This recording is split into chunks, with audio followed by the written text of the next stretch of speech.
طلع البدر علينا من ثنيات الوداع وجب الشكر.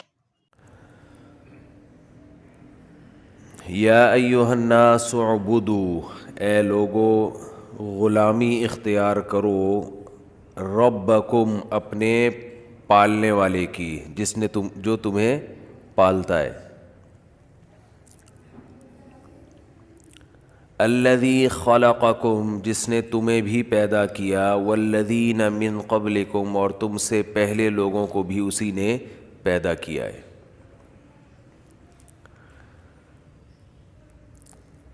اللہ تعالیٰ نے اس کائنات کو بنایا اور پھر اس میں انسان کو بنایا، پھر انسان کی ہدایت کے لیے، اس کی رہنمائی کے لیے اپنے سفیروں کو بھیجا، پیغمبروں کو بھیجا،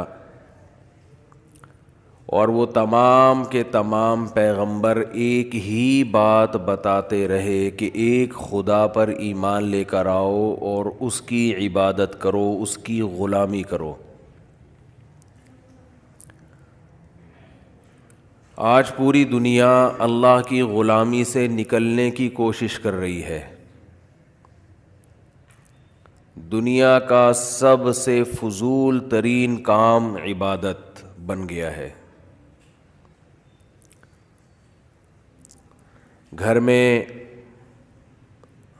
والدین کی اگر اولاد ہو تو کمانے والے بچے کی قدر ہے،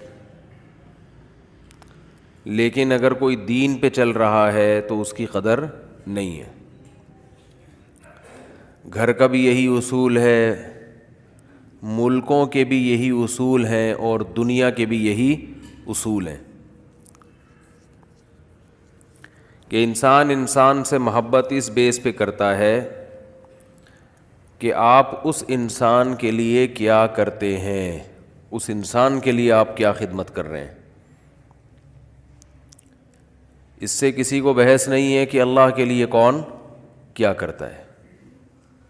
دنیا میں اچھائی اور برائی اسی پہ گھوم رہی ہے کہ آپ کسی کے لیے کیا کرتے ہیں. حضرت ابو طالب نے نبی صلی اللہ علیہ وسلم کے جو چچا تھے، انسانیت کی بھلائی کے لیے آپ نے بہت کچھ کیا، لیکن کلمہ پڑھے بغیر دنیا سے گئے. تو نبی صلی اللہ علیہ وسلم نے فرمایا میں قیامت کے دن ان کی سفارش نہیں کر سکتا. تو ہم اگر اللہ کو مانتے ہیں، اللہ کے پیغمبروں پر ہمارا ایمان ہے، یقین ہے،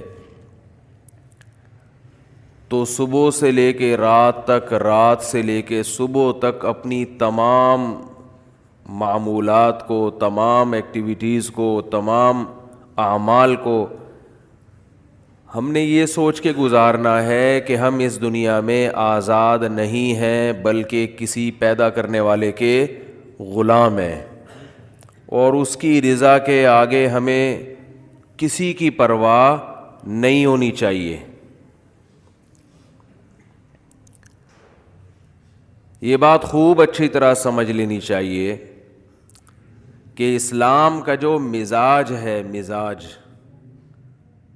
وہ صرف آپ کو اللہ کی غلامی سکھاتا ہے.